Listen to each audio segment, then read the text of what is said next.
Hazug, büdös, szarház! Mit vártál tőle? Csak azt, hogy tartsa be, amiben megegyeztünk! Sose tennék. Nem tartod be semmit sem. De így is akarnál. Jobban, mint nővel látni az asszonyt. De engem nem irányít. Egy szaros fénykeciláda. Az már a múlté. Ez korrekt biznisz. Fasz tudja miért, de korrekt veled. És tudod, hogyha te kihagyod, az egész város ráveti magát. Mi a tosz? Gyenge. Nem tudom miért. Közd meg az üzletet. Andrew! Te Jó látni, de még mindig a szakmában vagy. hajj meg. Közdenem, majd pont egy tévéügynöknek. Elari! Egy valakbarúgást az idő pazarlásáért? Emlékszem, mikor kezdtél nálam?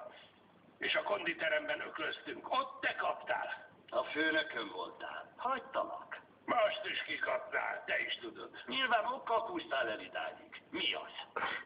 Akarom ezt az üzletet. Akkor azt javaslom, keres egy vevőt, aki hagyja magát basszatni, mert én nem fogom. Te leszel a vevőm. Miért? Hiányolod a hatalomérzését felettem? Pontosan tudom, hogy sosem volt hatalmam feletted. Nem. Legalábbis még neked dolgoztam. Vagy mondjuk úgy, veled. A legnagyobb értéket voltam. Kénevettük a többi faszfejt, de te is az lettél, mikor kiraktál a cégből, amit én építettem. Nézd, borítsunk fájtlat a